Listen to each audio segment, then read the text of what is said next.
الحمد لله رب العالمين والعاقبة للمتقين ولا عدوان إلا على الظالمين وأشهد أن لا إله إلا الله وحده لا شريك له ولي الصالحين وأشهد أن محمدا عبده ورسوله وصفيه من خلقه وخليله سيد الأولين والآخرين اللهم صل عليه وعلى آله وصحبه ومن اتبعهم بإحسان إلى يوم الدين أما بعد.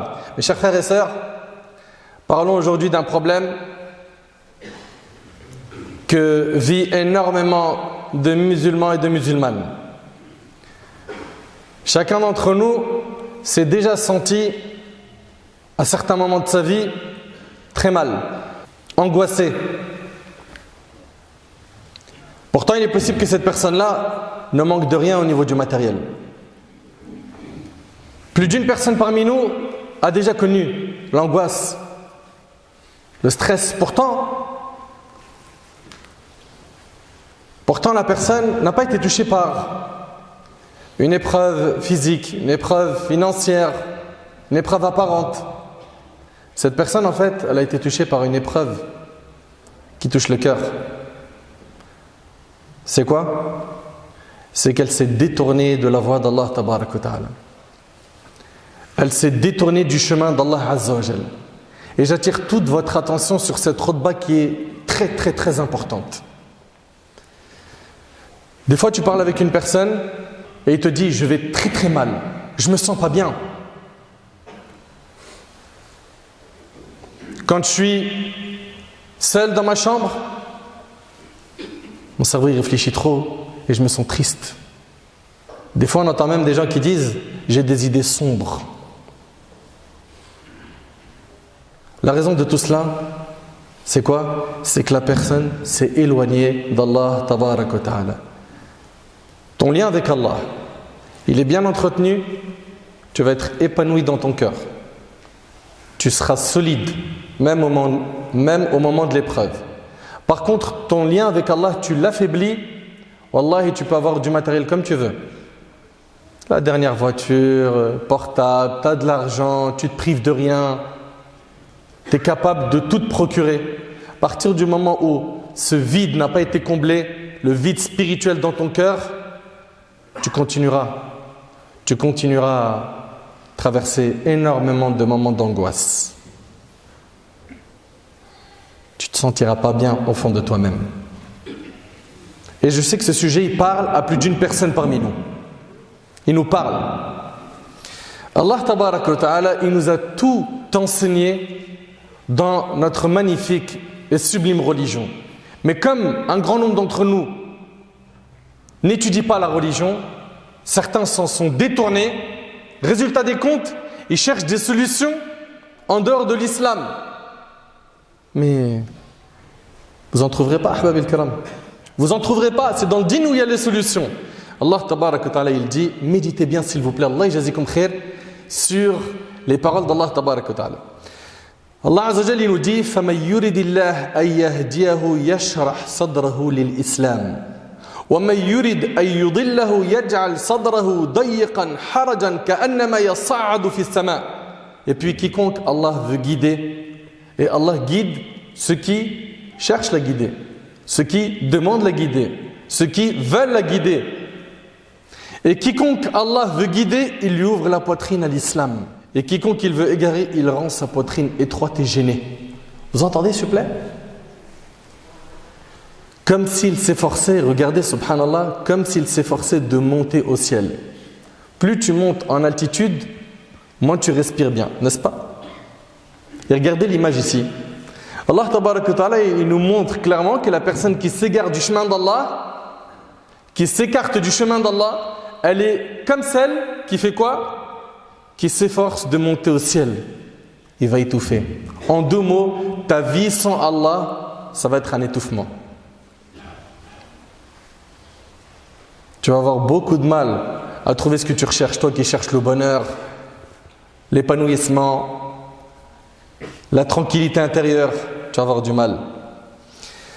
Ainsi, Allah inflige sa punition à ceux qui ne croient pas. La principale cause de l'épanouissement du cœur est le fait d'attacher son cœur à Allah Tabarak wa Ta'ala, de l'adorer seul, Azza wa Jal, d'avoir la foi en Allah Tabarak wa Ta'ala. C'est comme ça que tu seras épanoui. C'est comme ça que tu vivras bien dans cette vie. Par contre, toute personne qui s'écarte du chemin d'Allah, il s'écarte de la révélation d'Allah tabarak wa ta'ala. Il ne veut pas entendre parler du Coran, il ne veut pas entendre parler de la sunna du prophète alayhi salatu wassalam. Dans cette vie déjà, il va vivre une vie pleine de gêne. Mais je ne comprends pas mon frère, tu me dis une vie pleine de gêne, mais moi quand je regarde leur vie dans les réseaux sociaux, Allahumma barak, ils ont des grosses voitures, des voitures à 6 chiffres, qui coûtent super cher, voire des fois qui dépassent ces chiffres-là. Je ne comprends pas, mais tu es en train de voir une apparence seulement. Ces gens-là, ce qu'ils montrent sur les réseaux, c'est une chose. Dans la vraie vie, c'est une autre chose. Combien de personnes parmi eux sont partis voir des psys? Combien d'entre eux ont connu des ruptures de famille qui ont été violentes? Ou bien, parfois c'est parti jusqu'à où? Des tentatives de suicide. Et quand tu les regardes d'apparence, tu dis, waouh, ils ont tout à envier. Ils n'ont rien à envier à partir du moment où ils sont loin du chemin d'Allah. Réveillez-vous un peu.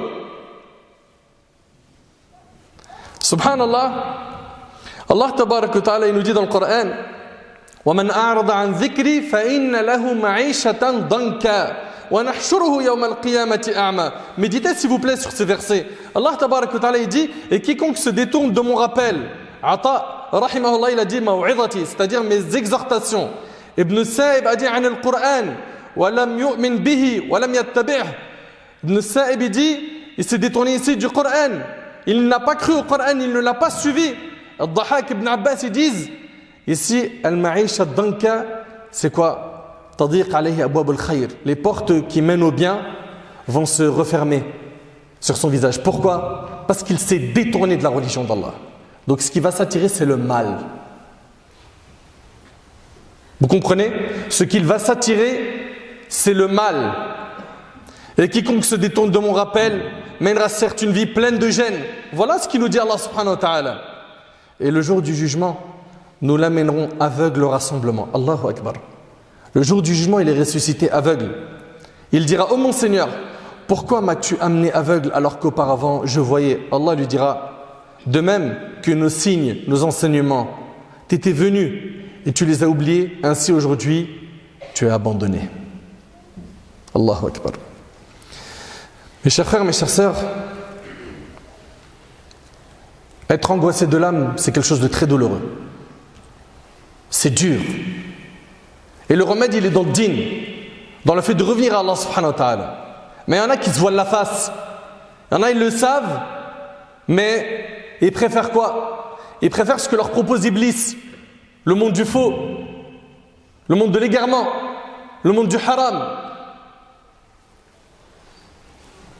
Allah tabarak wa ta'ala nous dit innal abrara lafi na'im wa innal fujjara lafi jahim. Les bons seront certes dans un jardin de délices et les libertins seront certes dans une fournaise.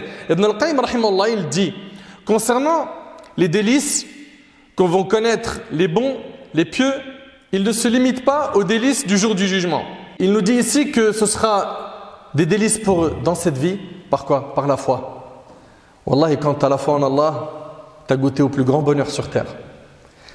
La foi. Donc dans cette vie, ils connaissent déjà ces délices. Dans leur tombe également.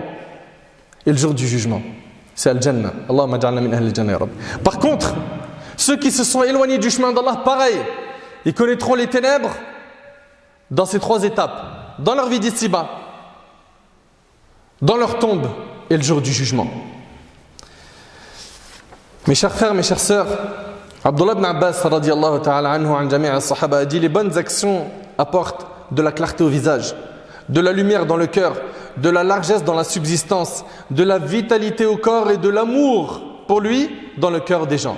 Et les mauvaises actions, écoutez bien, et les mauvaises actions obscurcissent le visage, font que des ténèbres envahissent le cœur, elles affaiblissent le corps, diminuent la subsistance et entraînent l'animosité envers lui dans le cœur des gens.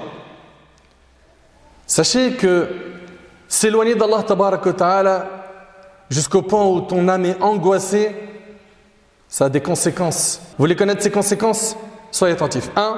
Tu es détesté par les bonnes personnes. Écoutez bien, tu es détesté des pieux. Dans le hadith rapporté par Muslim, le prophète sallallahu alayhi wa sallam a dit, et quand Allah déteste quelqu'un, il appelle Jibril. Et il lui dit, je déteste un tel, déteste-le à ton tour. Aussitôt, Jibril le déteste et il dit aux habitants du ciel, Allah déteste un tel, détestez-le donc vous aussi.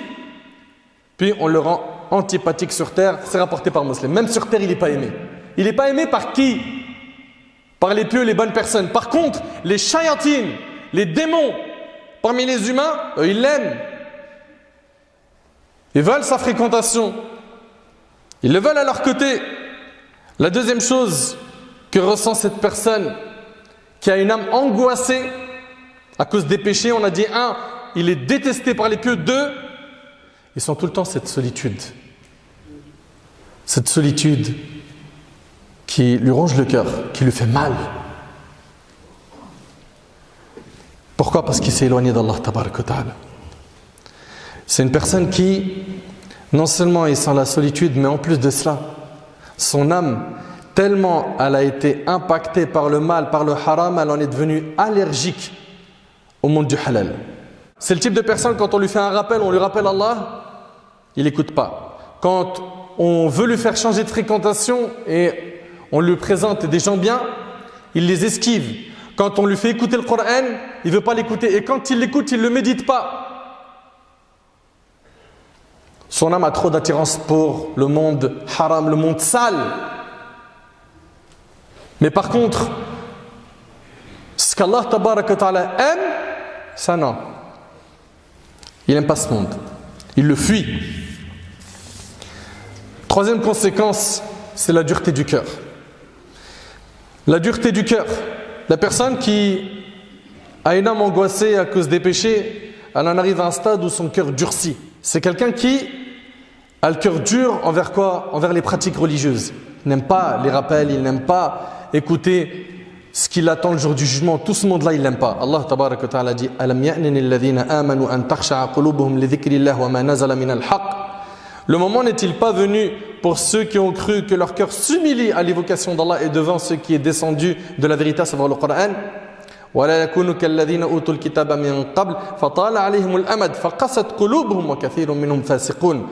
Et de ne pas être pareil à ceux qui ont reçu le livre avant eux, ceux-ci trouvèrent le temps assez long et leurs cœurs s'endurcirent et beaucoup d'entre eux sont pervers. Quatrième conséquence des péchés, d'avoir une âme angoissée, c'est l'affaiblissement du cœur et du corps. Son cœur est trop faible. Pourquoi? Il n'est pas nourri par les paroles de la révélation, par le livre d'Allah, par la sunna du prophète sallallahu alayhi wa sallam. Son cœur est faible. Son corps est faible. La plus petite épreuve le met à terre.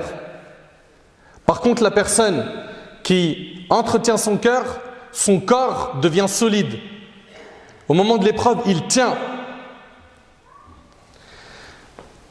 Également, et ça c'est une conséquence très difficile, la privation de l'obéissance à Allah. Allahu Akbar. Cette personne qui a une âme angoissée à cause des péchés, qu'elle sache que parmi ces conséquences, il y a le fait de quoi? D'être privé de l'obéissance à Allah.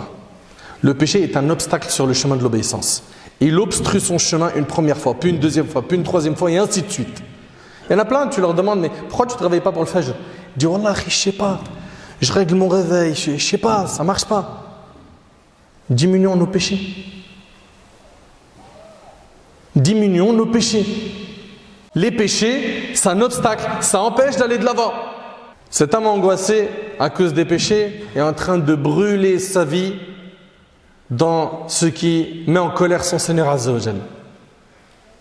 Tu es en train de perdre ta vie, ton capital, la chose la plus importante que tu possèdes.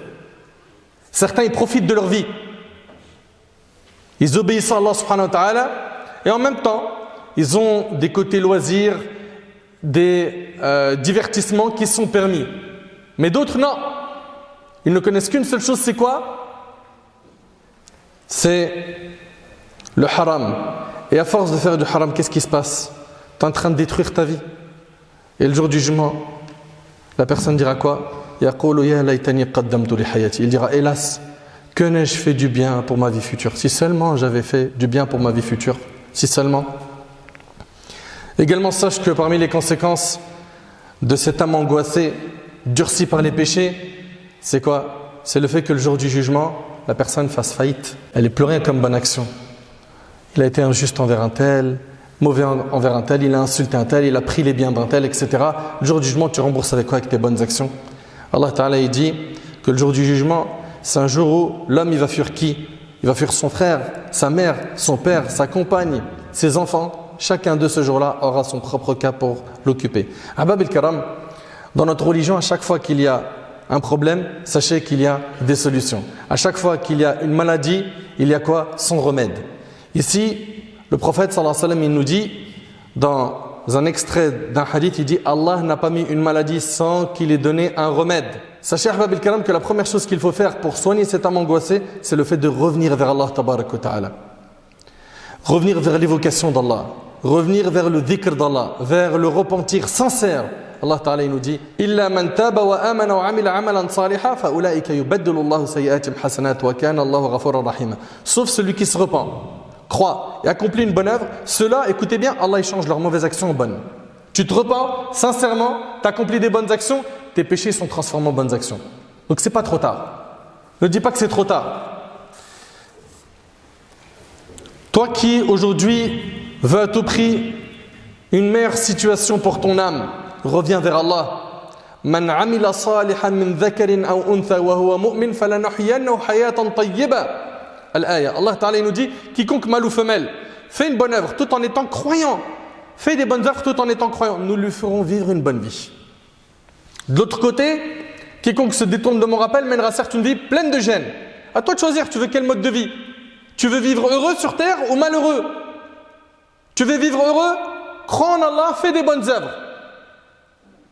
Écarte-toi des péchés, des turpitudes, des mauvaises fréquentations. Ne détruis pas ton avenir, sois intelligent, réfléchis. Si tu possédais 10 000 euros et que quelqu'un te dit la mallette là dans laquelle tu as mis les 10 000 euros, brûle-la, montre-moi que tu es cap. Qui le ferait? Mais est-ce que vous réalisez que vous êtes en train de détruire plus de 10 000 euros? Vous détruisez votre vie par le haram.